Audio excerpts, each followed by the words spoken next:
Hello guys, welcome to my YouTube channel code with pipe. तो आज हम start करने वाले हैं HTML फ्रॉम स्क्रैच। तो हम देखते हैं कि हम HTML को किस तरह डिफाइन करते हैं, उसकी टैग्स। तो चलिए अपनी इस कोड पे चलते हैं। तो सबसे पहले आपने एक न्यू फोल्डर क्रिएट करना है। न्यू फोल्डर क्रिएट करने के बाद ओपन विद कोड करना है। तो इसको ओपन विद कोड करने के बाद आपको इस तरह इंटरफेस नजर आ जाएगा। फिर उसके बाद आपने कुछ एक्सटेंशन इंस्टॉल करने हैं। तो सबसे पहले आपने इस पोर गियर आइकन पर आना है। एक्सटेंशंस लिखा हुआ है, इस पर क्लिक करने के बाद आपने एक एक्सटेंशन है वो उसको इंस्टॉल करना है। उसका नाम है लाइव सर्वर। उसको इंस्टॉल करने के बाद मैंने ऑलरेडी इंस्टॉल की हुई है। मैं दूसरा आपको एक्सटेंशन बताता हूँ, ऑटो टैग रीनेम। इसको भी इंस्टॉल करना है। इसको इंस्टॉल करने के बाद आपने आना है अपने वापस HTML फोल्डर पे। इसको मैं क्लोज कर देता हूँ। फिर आपने इस आइकन पर क्लिक करना है, न्यू फाइल क्रिएट करना है और अपना नाम जो भी नाम है उसको दे के विद एक्सटेंशन .html से आपने इसको क्रिएट करना है। इसको क्रिएट करने के बाद आपने इसमें HTML का स्ट्रक्चर डिफाइन करना है। तो सबसे पहले हम देख लेते हैं कि HTML क्या है। तो हम अपने डॉक्यूमेंट पे चलते हैं और देख लेते हैं HTML क्या है। HTML हाइपरटेक्स्ट मार्कअप लैंग्वेज है, is the code that is used to structure a web page and its content। कि हम अपनी वेब पेज की किस तरह उसकी स्ट्रक्चर डिफाइन करें और उसकी कंटेंट को किस तरह अपने वेब पेज में ऑर्गेनाइज करें। लाइक हमारे पास पैराग्राफ है, हेडिंग टैग्स है और उसके मतलब इमेजेस, इसमें डेटा को टेबल से रिप्रेजेंट करना है तो हम उसको HTML से करेंगे। तो देखते हैं कि हम किस तरह इसको डिफाइन करें, कि हम एक सिंपल स्ट्रक्चर किस तरह डिफाइन कर सकते हैं HTML में। तो अपने VS कोड को तो चलते हैं अपने VS कोड पे। VS कोड पे आने के बाद आपने इधर एक्सक्लेमेशन मार्क, डॉग टाइप और HTML लिखना है। फिर उसके बाद आपने HTML को डिफाइन करना है with a closing tag and ये ऑटोमेटिकली आ गया। किस वजह से आ गया? जो मैंने ऑटो रीनेम टैग्स इंस्टॉल किया उस एक्सटेंशन को, इसी वजह से आ रहा है। लाइक इसको मैं अगर L को ख़त्म करता हूँ तो नीचे वाले टैग से ऑटोमेटिकली ये ख़त्म हो जाएगा। आप देख सकते हैं ये ऑटोमेटिकली इसको कवर अप करता है। HTML को डिफाइन करने के बाद आपने इसमें दूसरा एक और ज़रूरी टैग्स आता है, उसका नाम है हेड को डिफाइन करने के बाद इसमें हमारे पास मेटा टैग्स और जो CSS का लिंक वो इसमें आता है, तो ये इसलिए ज़रूरी है। और जो हमारे पास टाइटल है वो हेडिंग टैग में आएगा। फिर उसके बाद आपने बॉडी को डिफाइन करना है। बॉडी को डिफाइन करने के बाद आपने इसको बॉडी को डिफाइन किया। फिर उसके अंदर आपने जो भी लिखना है वो इस बॉडी में आएगा। जो आपकी कंटेंट है, जो आपकी इमेजेस है, जो चीज़ें हैं वो बॉडी के अंदर आएगा। तो ये हमारे पास एक HTML की स्ट्रक्चर है। हम HTML को इस तरह स्ट्रक्चर करते हैं। इसको अगर मैं टेस्ट करना चाहता हूँ तो किस तरह करूँगा, तो लेट्स सी। तो सबसे पहले हमारे पास टैग्स आते हैं हेडिंग टैग हमारे पास H1 से लेकर H6 तक है। तो चलिए इसको जल्दी से कवर अप करते हैं। तो मैं इसको अपने डॉक्यूमेंट से कॉपी पेस्ट करूँगा ताकि टाइम ज़ाया ना हो जाए। तो इसको कॉपी कर रहा हूँ और इसमें पेस्ट कर रहा हूँ। तो अभी देखते हैं, इसको मैंने कॉपी पेस्ट किया। ये डॉक्यूमेंट्स आपको डिस्क्रिप्शन में प्रोवाइड किया गया हुआ है और आप उसे डाउनलोड कर सकते हैं उधर से। तो इसको मैंने इधर कॉपी पेस्ट किया और अभी हम जाते हैं अपनी गो लाइव पे। तो अगर आप इधर नीचे देख सकते हैं गो लाइव लिखा हुआ है, तो इस पे क्लिक करेंगे। अगर आपको वो नहीं दिखाई दे रहा है तो आप इसको राइट क्लिक करके अपनी ओपन विद लाइव सर्वर करेंगे। तो ये स्टार्टिंग हो रहा है और ये पोर्ट स्टार्ट हो गया। तो आप देख सकते हैं जो हमारा HTML है हेलो उसकी मतलब वो डिफरेंट हेडिंग पे आ गया। H1 हमारे पास सबसे बड़ा मतलब उसकी साइज है, H2 उससे छोटी, H3 उससे छोटी, इस तरह हमारे साथ आता है। इसी तरह हमारे पास आता है H1, H2, H3, H4, H5, H6 तक। फिर उसके बाद हम देखते हैं कि हमारे पास और कौन सा टैग है। तो हमारे पास पैराग्राफ है, हम पैराग्राफ को देखते हैं कि पैराग्राफ किस तरह काम करता है। इसको थोड़ा सा अलग करते हैं और फिर इसको इधर कॉपी पेस्ट करते हैं। और इधर मैंने टेक्स्ट लिखा हुआ है, मैं इस टेक्स्ट को थोड़ा सा बढ़ाता हूँ कि इसकी मतलब किस तरह वो दिखाई देगा। तो इधर हम लिखते हैं welcome to my YouTube channel. Welcome to my YouTube channel. तो ये देख देते हैं और इसको Ctrl+S से सेव करते हैं। फिर उसके बाद अपनी वेबसाइट पे चलते हैं कि हमारे पास उसकी किस तरह वो स्ट्रक्चर आ गई। तो आप देख सकते हैं welcome to my YouTube channel इधर पैराग्राफ में लिखा हुआ है। जो हमारे पास टेक्स्ट होते हैं वो हम पी टैग में डिफाइन करते हैं। तो चलिए अपने डॉक्यूमेंट पे चलते हैं और देखते हैं कि हम किस तरह इमेजेस को इम्प्लीमेंट करेंगे HTML में। तो इसको कॉपी करते हैं और अपनी वेबसाइट पे चलते हैं, अपनी इस कोड पे चलते हैं और इधर पेस्ट करते हैं इमेजेस को। तो सबसे पहले आपने इमेजेस को इधर इंपोर्ट करना होगा। तो हम चलते हैं और इसको आसानी तरीके से हम किस तरह करेंगे। तो सबसे पहले आपने जो ये फोल्डर बनाया हुआ है HTML का, आपके पास जो भी पिक्चर्स है उसको उसमें पेस्ट कर दे। तो इसको मैं इधर से इसमें पेस्ट कर दिया। इसको मैं रीनेम करता हूँ और लिखता हूँ पाइक। ओके, इसको करने के बाद आपने अब जाना है वापस वीज कोड पे। वीज कोड पे आने के बाद आपने इस टैग को इमेज के टैग्स को मैं इधर पेस्ट करता हूँ और इस डेमो की PNG के बजाय मैं इधर फाइक। तो ये नीचे मुझे सजेशन दे रहा है तो मैं इसको एंटर करूँगा। फिर उसके बाद मैं अपनी वेबसाइट पे जाऊँगा और इसको Ctrl+S से सेव करूँगा। तो मैं इसको Ctrl+S से सेव करके अपनी वेबसाइट पे चाहता हूँ कि ये पिक्चर मुझे दिखाई दे रहा है या नहीं। तो आप देख सकते हैं इसकी मतलब वो तो छोटी सी है, इसी वजह से मैंने इसमें थोड़े से कुछ एट्रीब्यूट्स डाले हुए हैं। Height 48 and weight 100। तो इसको मैं भी 100 करता हूँ हाइट और फिर देखते हैं कि इसकी हाइट बढ़ गई है या नहीं। तो आप देख सकते हैं जो हमारे पास इमेज है HTML में वो दिखाई दे रहा है। तो अभी हम देखते हैं कि हमारे पास और कौन सा टैग है। तो हमारे पास टेक्स्ट लिंक है। हम लिंक किस तरह बनाएंगे HTML में, तो चलिए देख लेते हैं। तो आपने इमेज के नीचे इधर HTML का टैग्स है उसको पेस्ट करना है। पेस्ट करने के बाद आपको इस तरह मतलब टेक्स्ट लिख करना है href। इसको एंकर टैग भी कहते हैं A को। और इसमें जो मैंने लिखे हुए हैं एट्रीब्यूट्स, इसका मतलब ये है टारगेट के हमारे पास जो इस लिंक पर क्लिक करेगा उसको नए पेज में ओपन करो। तो चलिए देख लेते हैं। तो इसको Ctrl+S से सेव करते हैं और फिर अपनी वेबसाइट पे चलते हैं। इधर आपको दिखाई दे रहा है इधर क्लिक हेयर लिखा हुआ है। हमारे पास एंकर टैग जो होते हैं ब्लॉक एलिमेंट नहीं होते, ये हमारे पास इनलाइन एलिमेंट होता है। ब्लॉक एलिमेंट हमारे पास पी टैग है, हेलो वर्ल्ड है, जो कि हमारे पास जो सारा कंटेंट इसको मतलब जो सा फुल विड्थ लेता है। इनलाइन एलिमेंट होते हैं वो हमारे पास उतनी जगह लेती है जितनी उसको ज़रूरत होती है। जिस तरह मैंने कहा कि अगर कोई इस लिंक पर क्लिक करेगा तो इसको नेक्स्ट टैब में ओपन करेगा। तो चलिए मैं देख लेते हैं। मैं इस क्लिक करता हूँ इस टेक्स्ट पर। इस पर टेक्स्ट पर क्लिक करने के बाद मेरे पास एक नया लिंक ओपन हो गया। फिर वापस चलते हैं अपनी वीज कोड पे। उस पर जाने के बाद तो हमारे पास मेल टू लिंक मौजूद है। तो हम इस पे कि हम HTML में किस तरह ईमेल को सेंड करेंगे।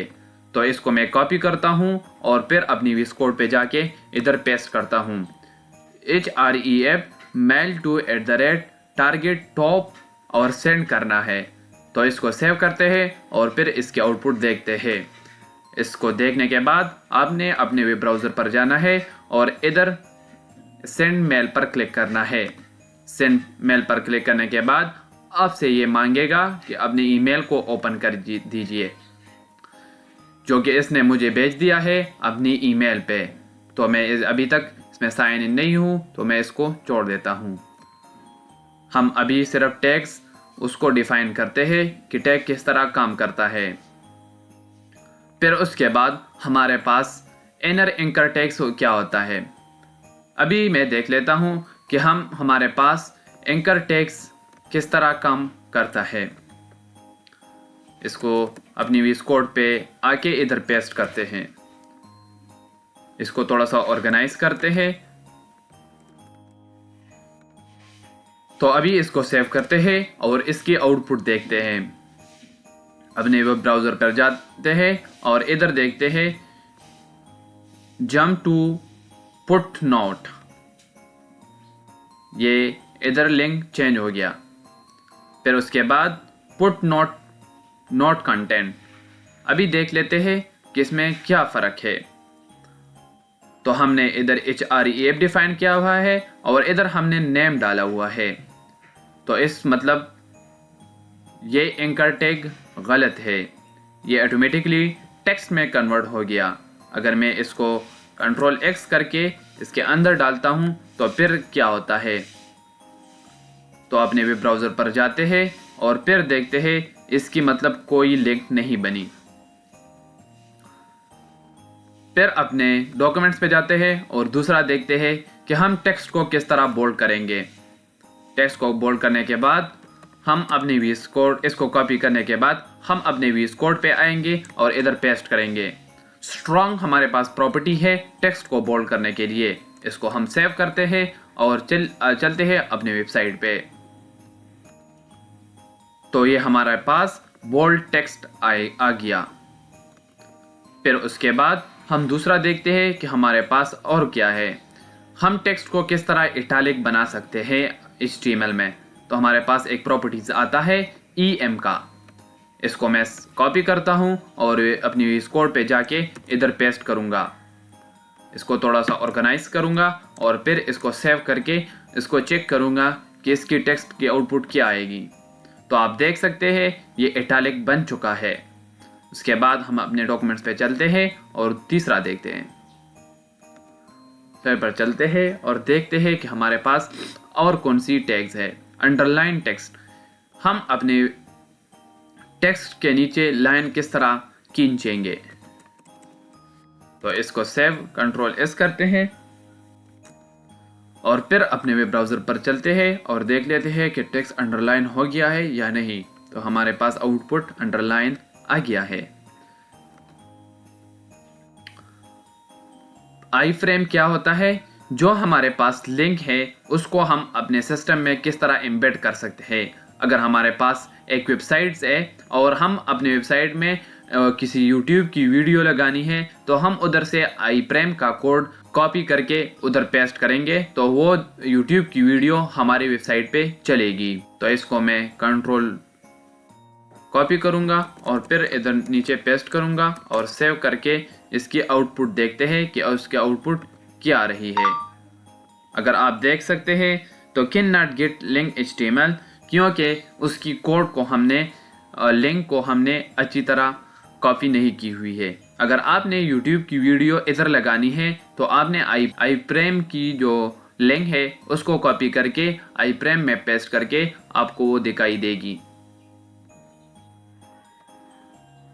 फिर उसके बाद आपने एब्रीवेशन पर क्लिक करना है। एब्रीवेशन को कॉपी करके अपने वीएस कोड में पेस्ट करेंगे और फिर अपने वेब ब्राउज़र सेव करके अपने वेब ब्राउज़र में देख लेते हैं।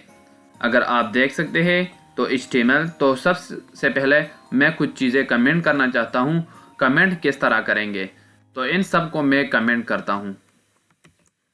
ठीक है, ये हमारे पास कमेंट का निशान है और ये क्लोज का निशान है। तो आप इसके ज़रिए HTML में कमेंट लगा सकते हैं। तो इस एब्रीवेशन को कंट्रोल S के साथ सेव करते हैं और फिर देखते हैं कि हमारे वेबसाइट पे एब्रीवेशन किस तरह काम करता है। तो ये HTML दिखाई दिया हुआ है और उसकी कुछ टेक्स्ट नीचे लिखी हुई है। तो हमने इसकी वो एब्रीवेशन नीचे लिखी हुई है। फिर उसके बाद हम दूसरा देखते हैं। फिर उसके बाद हमने कमेंट भी देख लिया कि हम कमेंट इस तरह करते हैं HTML में। फिर उसके बाद हॉरिजेंटल लाइन किस तरह लगाना है, तो इसके नीचे मैं हॉरिजेंटल लाइन लगाना चाहता हूं और फिर इसको कंट्रोल एस से सेव करूंगा और फिर अपने वेब ब्राउज़र पे देख लेता हूं कि उसकी आउटपुट क्या आई हुई है। आप एक लाइन देख सकते हैं हॉरिजेंटल। दूसरा हमारे पास ब्रेक है जो लाइन को ब्रेक करता है। अगर हमारे साथ, मैंने कहा कि हमारे साथ एंकर टैग जो होते हैं वो इनलाइन होते हैं, वो ब्लॉक एलिमेंट नहीं होते। अगर मैं इसको कॉपी करता हूँ स्ट्रॉन्ग और EM को और इधर पेस्ट करता हूँ इस लाइन के नीचे और फिर इसके नीचे मतलब इन दोनों के दरमियान मैं इसकी आउटपुट पहले देख देते हैं कि इसकी आउटपुट क्या आई। तो इसको सेव करते हैं और फिर अपने तो बोल्ड और इटैलिक एक साथ आ गए। तो इसको हम नीचे किस तरह लाएंगे, तो इनके नीचे हमने BR टैग लगाना है विद क्लोजिंग टैग। इसको सेव करें और फिर चलते हैं अपने वेब ब्राउज़र पे। तो ये अलग अलग लाइन में आ गए। तो ये BR की थी यूजेस। तो क्वेश्चन हम किस तरह यूज़ करते हैं, क्यों के साथ हम यूज़ करते हैं, ब्लॉक कोड्स के ज़रिए भी हम यूज़ कर सकते हैं। तो इसको मैं कॉपी करता हूँ और फिर अपने VS कोड पे जाता हूँ और इधर पेस्ट करता हूँ कि यह किस तरह वो काम करता है। तो इसको सेव करते हैं और अपनी वेबसाइट पे जाते हैं। तो आप देख सकते हैं इसके नीचे 2 कोट्स आ गए हैं, ठीक है। Success is a journey not a destination. तो इनको कोट में बंद किया हुआ है 2 कोट में, और नीचे वाला है इसको कोट में बंद नहीं किया हुआ है। ये ब्लॉक कोट्स हैं। फिर उसके बाद हम वीडियो को किस तरह इम्प्लीमेंट करेंगे, तो इसको कॉपी करेंगे और अपनी वेबसाइट पे जाके इधर हम इम्प्लीमेंट करेंगे वीडियो को। इसको पेस्ट करेंगे और कंट्रोल S करेंगे और फिर चाहते हैं कि हमारे साथ वीडियो आई हुई है या नहीं आई हुई है। तो आप देख सकते हैं हमारे पास जो वीडियो का प्लेयर है वो आ गया है। इसको कमेंट करते हैं, सारों को कमेंट करते हैं और फिर इसको ऊपर करते हैं थोड़ा सा कि आपको वो दिखाई दे। फिर उसके बाद हमने ऑडियो का टैग उठाना है, कॉपी करना है और इधर पेस्ट करना है। फिर उसके बाद इसको सेव करना है और आपने देखना है इसमें हमारे साथ 2 चीज़ें हैं। सोर्स है कि हमारे पास जो ऑडियो आएगी वो कहाँ से आएगी। अगर वो सपोर्ट नहीं है तो no audio support, output message आएगा। तो चलिए देख लेते हैं, इसको सेव करते हैं। तो आप देखते हैं कि हमारे पास एक ऑडियो प्लेयर आ गया हुआ है। इसमें हम कर सकते हैं स्पीड को भी, सब कुछ कर सकते हैं। तो ये है कि हम ऑडियो को किस तरह इम्प्लीमेंट करेंगे HTML में। तो आपको मैं ये डॉक्यूमेंट प्रोवाइड करूँगा, लिंक डिस्क्रिप्शन में है। तो आप उधर से इसको डाउनलोड करके खुद प्रैक्टिस कीजिए, क्योंकि ये प्रैक्टिस से होता है। तो इसको मैं थोड़ा सा टेबल को किस तरह ड्रा करेंगे, तो इसको मैं कॉपी करूँगा और अपनी VS कोड में पेस्ट करके कि इसके आउटपुट क्या आती है।